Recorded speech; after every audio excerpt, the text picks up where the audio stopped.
Pittsburgh Park is a community in the South Hills, Baldwin-Whitehall area, and there are about 5 blocks of apartments in the area that are filled mostly with immigrant and refugee families from all over the world.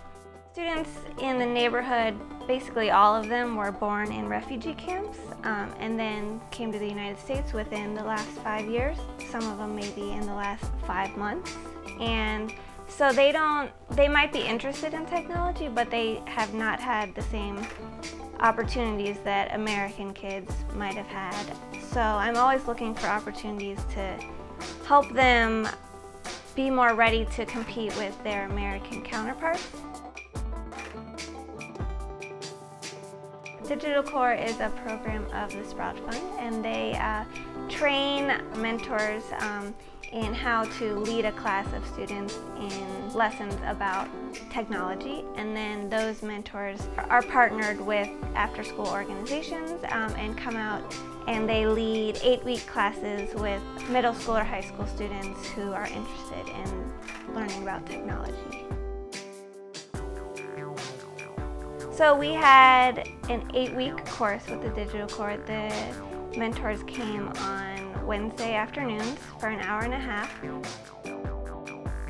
They would come set up their equipment, which was really great that the Digital Core provided all of the computers and technology that they needed to teach the classes because we don't have any of that on site.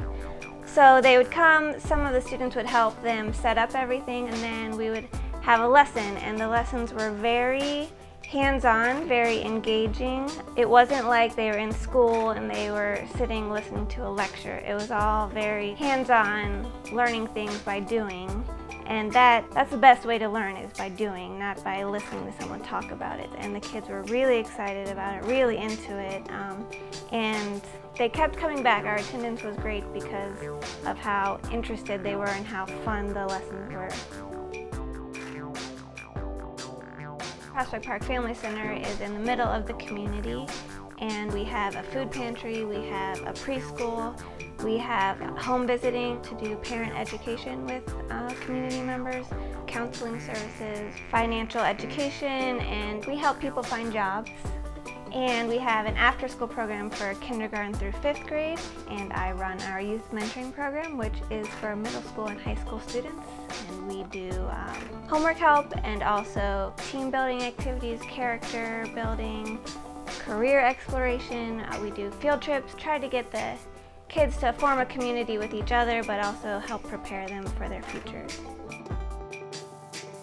In this school district at the high school, they have robotics classes, computer programming classes, electronics classes. I want my middle schoolers to be prepared for that because I know some high schoolers who are in those classes and they're really struggling because they don't have the English skills or they don't know the vocabulary. I thought this would be a great way to introduce the kids to the topics, get some hands-on experience, and also to introduce kids who have no interest in technology to see, like, hey, maybe this is a cool thing that I want to do with my future. So it was a great way to get kids learning about something that I wouldn't have been able to teach them without Digital Core. At the end of the 8 weeks, I was like, okay, we won't have this class next week, and all of the kids were really disappointed to hear that. They thought the classes would go on forever. We actually had a volunteer who works with the boys group in our mentoring program. He heard about the Digital Core program, and then he has started an electronics class with the kids to kind of build on what they were doing in the Digital Core. The kids still want to learn about that stuff, so they're still coming here every week to learn about electronics, learn about technology, because the Digital Core started that.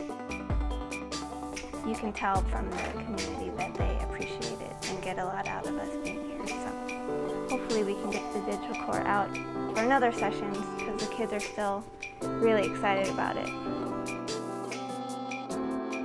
We're really helping kids improve their futures by having programs like this. So thank you, Sprout Fund.